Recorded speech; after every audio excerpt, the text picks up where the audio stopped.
Hey, welcome to this live recording session of the Digital Revolution with Jim Kunkel. This session is for an upcoming episode titled The Digital Age, What Is It and What Does It Mean?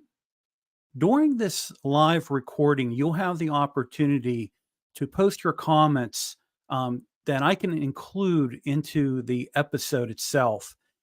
Before I get into today's topic, let me cover a question that I routinely get, which is how do I live broadcast over multiple platforms? I actually can do it over three platforms simultaneously.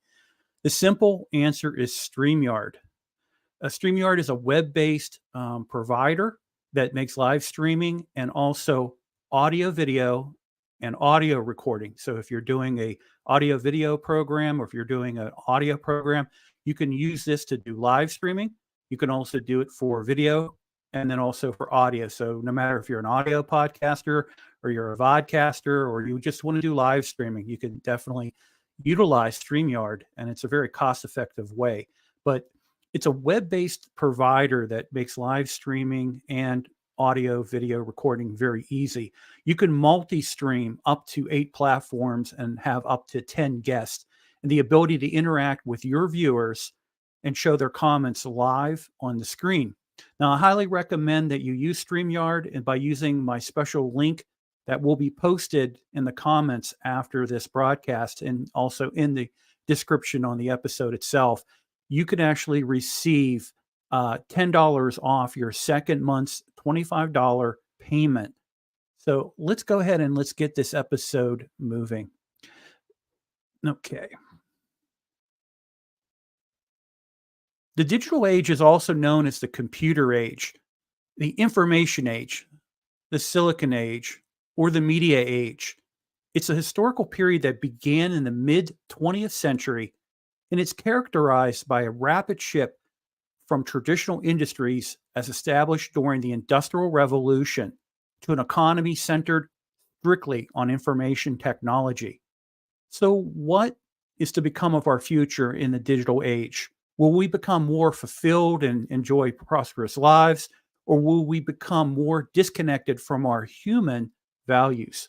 One argument claims that we'll live longer, better, and healthier, but on the contrary, people will be more lonely, stressed, and depressed more so than ever before because of technology and media. So let's talk about how will the digital age impact our lives. This generation and the next will be born truly digital natives. For them, the internet will be a background utility, noticeable only when it's absent.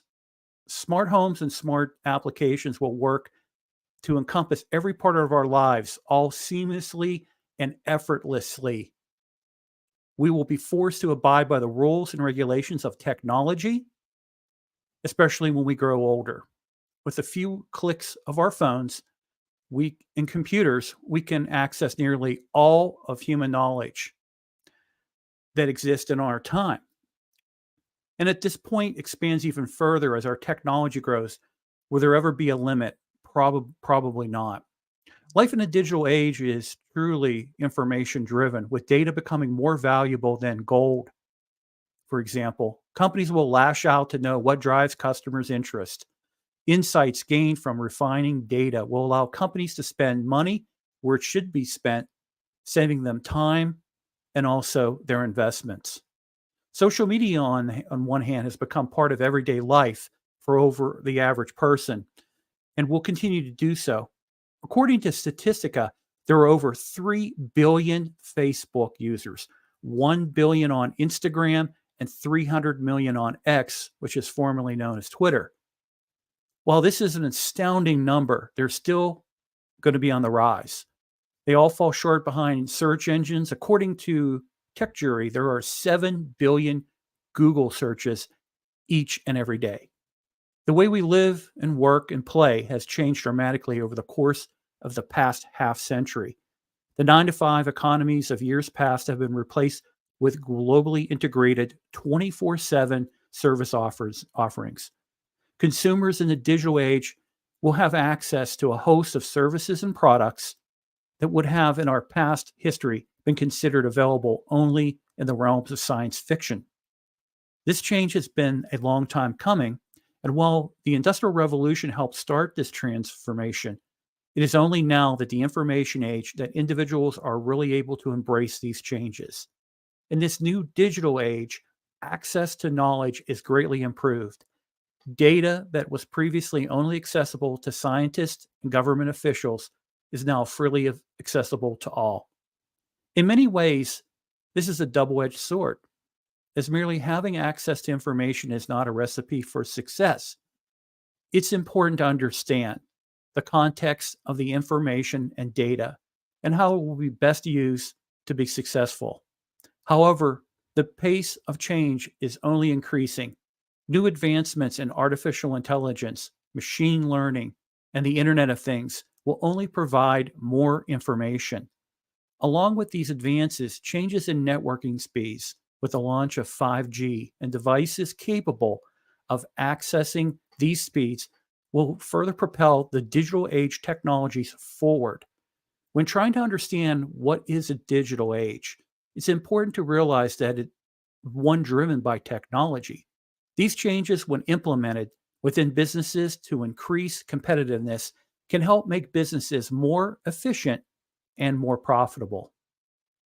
So let's talk about the development of the digital age. We're going to talk about pre-digital, mid-digital, and post-digital. It's important to realize that the digital age is not just one monolithic thing. Rather, it's a sequence of progressive steps.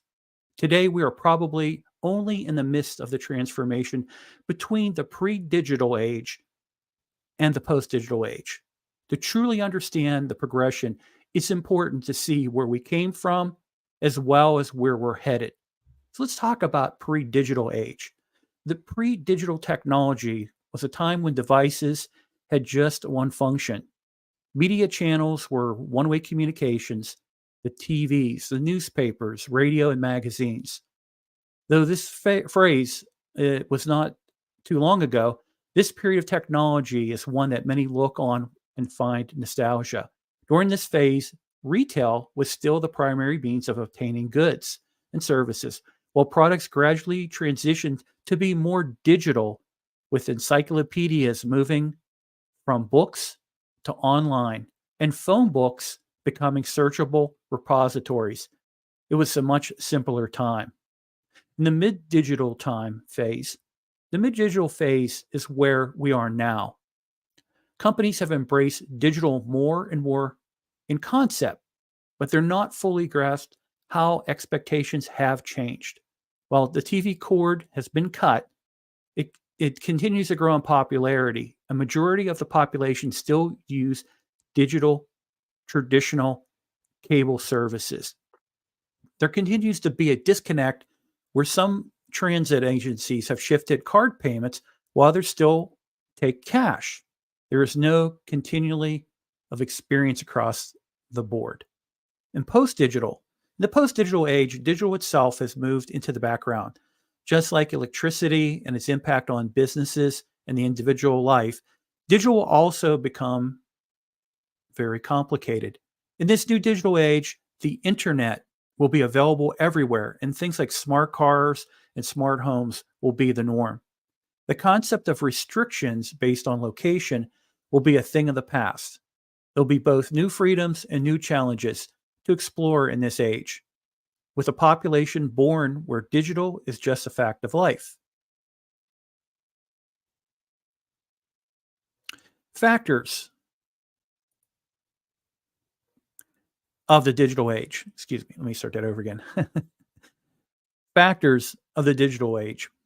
Living with digital technologies and understanding them are two very different beasts.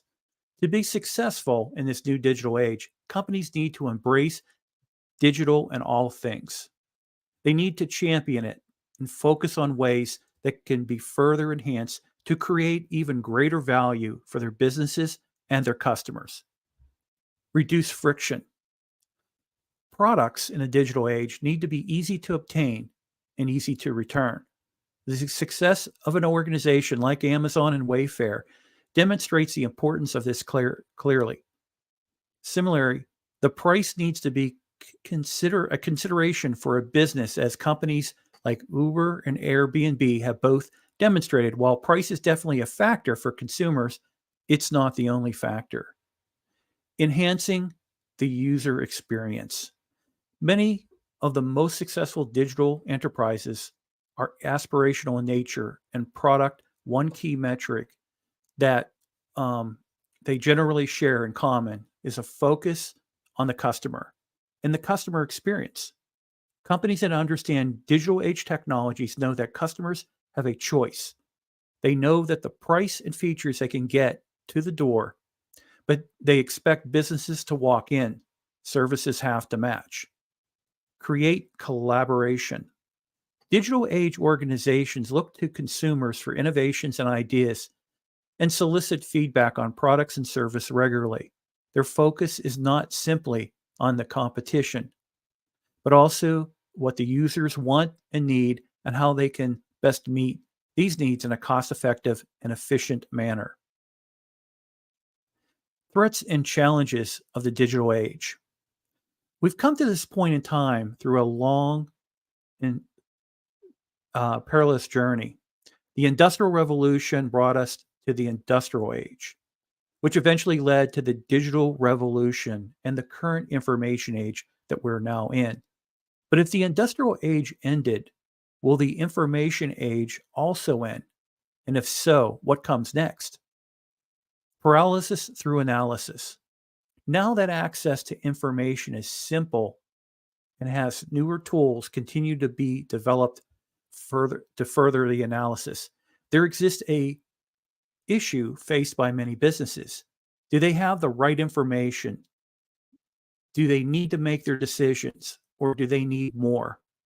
Many businesses fall into the trap of consistently looking for additional detail and validation before making a decision, simply for the fear of a lack of due diligence. Easy access to data makes us intellectually lazy. Too much data is a bad thing. With access to big data and AI algorithms, companies in the digital age are able to make the data support almost any conclusion they need. Impulsive and flighty consumers. The amount of attention paid to any one thing by a consumer is small and falling further daily. While smartphones, tablets, and TVs are more all-consuming access to precious eyeballs, companies need to do more than ever to stand out and remain relevant. A little learning is a dangerous thing. Simply having access to information is not always helpful and relevant. Doctors, for example, have to frequently deal with patients that have self-diagnosed themselves based on their symptoms from an online source. Without training, the information that is common to a layperson is able to grasp and be very limited. How to embrace the digital age. While companies in the years preceding 2020 were slow to embrace digital, that is no longer the case. Considering what 2020 brought the world in terms of the pandemic and global restrictions, the race to digital is now more than ever critical. Leverage data to the consumer's benefit. Data, when used correctly, can be a very powerful tool for growth. Coca-Cola, for example, used a digital loyalty program as early as 2015, which helped deliver targeted content to consumers based on users' data they gathered. This has not only helped them create greater brand loyalty, but it also helped drive additional sales. Consumers are not adverse to sharing personal information as long as there are direct benefits that they can embrace. In this digital age, information is king, as long as companies are transparent about their collection efforts and provide appropriate rewards. The data can be used to further propel growth. Tech train your team. Today's skill will not automatically translate to tomorrow's needs. While robots and AI will not replace workforces around the world immediately, they will have an impact on job and the roles. In this case, reskilling employees is needed to meet new working requirements. However, the training of your team is not only going to be required for those transitioning into new roles, even those remaining in their existing roles will need training for the new digital age technologies that have been implemented in your company. Without this training, they will only use a fraction of the capabilities of the technology around them, and you will not gain the benefits that you were expecting. Enhance the customer experience. Customers now have more choices than ever. Simply providing a product or service is not as good as a good price. Let me start this over again. Sorry. It's a recording in this episode. I'll start over again. Enhance the customer experience. Customers now have more choices than ever. Simply providing a product or a service at a good price is not enough. Today's consumers are looking for phenomenal service and overall effortless experience. Companies need to look at the roadblocks they're putting in the way of their customers and remove them by helping create a more seamless and pleasurable experience across the board. So I greatly appreciate you joining me on this live episode recording and supporting the digital revolution. Coming up at the top of the hour, I'll be recording a live chat audio podcast for the digital revolution on the topic of generative artificial intelligence. So I hope that you will join me here on LinkedIn audio for the recording of this new session. Okay, thank you very much. Have a good morning, a good night, good day, no matter where you're coming from the world today. Thank you.